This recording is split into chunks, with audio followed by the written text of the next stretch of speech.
जिस प्रकार नर्मदा नदी का पत्थर भगवान शिव का रूप होता है, जिसे नर्मदेश्वर महादेव कहते हैं, उसी प्रकार गंडक नदी का प्रत्येक पत्थर भगवान विष्णु का रूप शालिग्राम होता है। भगवान विष्णु की पूजा शालिग्राम रूप में सदियों से की जा रही है। गंडक की नदी वही है जहाँ भगवान शालिग्राम प्रकट होते हैं, किंतु शालिग्राम पत्थर गंडक की नदी में ही क्यों रहती है, इसी विषय से जुड़ी है भगवान शालिग्राम और वेश्या की ये कहानी। हजारों वर्षों पूर्व में एक गांव में एक वेश्या रहती थी, जिसका नाम था गंडकी। वह रोजाना किसी न किसी पराये पुरुष के साथ भोग विलास करती थी। यह उसका व्यवसाय था। एक दिन उस गांव में एक संत आए। उन्होंने उस गांव वालों को अपने उपदेशों से कल्याण किया।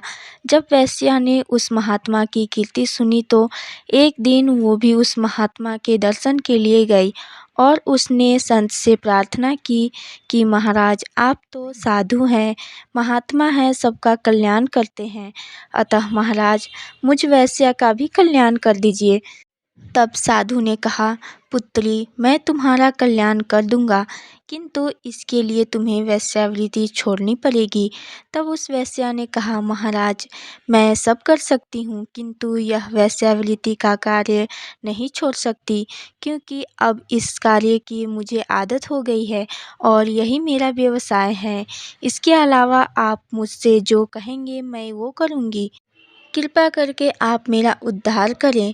तब उस साधु ने कहा कि ठीक है, आज के बाद तुम्हारे पास जो पुरुष आएगा उसको तुम अपना पति परमेश्वर मानकर उसकी सेवा करना, तुम्हारा उद्धार हो जाएगा।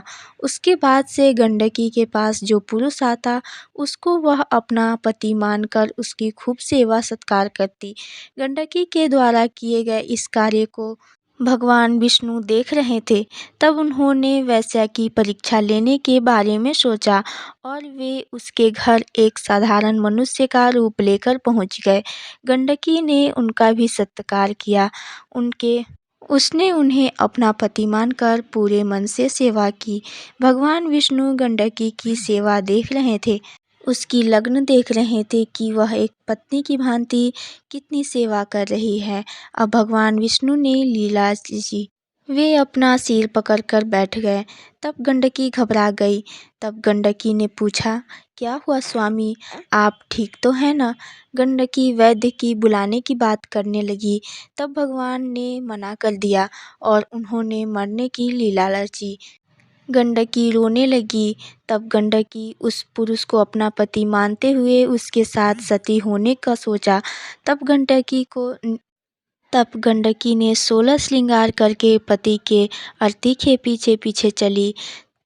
गांव वालों के मना करने के बाद भी वह अपने पति के साथ सती होने की जिद करने लगी। गंडकी अपने पति के साथ उस चिता पर बैठ गई और वह मन ही मन भगवान विष्णु से प्रार्थना की कि हे प्रभु, मैंने उस महात्मा की बात मानकर कभी भी अपने पति के सिवा किसी दूसरे पुरुष के बारे में न सोचा हो तो इस चिता में स्वयं ही आग लग जाए। तब भगवान विष्णु ने देखा कि गंडकी तो उन्हें ही याद कर रही है और उनसे ही प्रार्थना कर रही है, तो उन्होंने चमत्कार दिखाया और गंडकी की परीक्षा हेतु चिता में आग उत्पन्न कर दी। भगवान विष्णु को लगा कि अग्नि की लपटों से गंडकी घबरा जाएगी और चिता से उठ जाएगी, पर वह तो टस से मस नहीं हुई। जब भगवान समझ गए कि गंडकी का उद्देश्य पक्का है, तब भगवान विष्णु प्रकट हुए और अग्नि शांत हो गई। भगवान के आशीर्वाद से गंडकी पर अग्नि का कोई असर नहीं हुआ। तब भगवान विष्णु ने उसे वरदान दिया और वह नदी के रूप में प्रवाहित होने लगी। तब था भगवान विष्णु शालिग्राम रूप में उसमें प्रवेश कर गए। भगवान विष्णु ने गंडकी को आशीर्वाद दिया कि वे शालिग्राम रूप में हमेशा उसकी गोद में रहेंगे। भगवान विष्णु अपना आशीर्वाद देकर गंडकी को हमेशा के लिए उद्धार किया।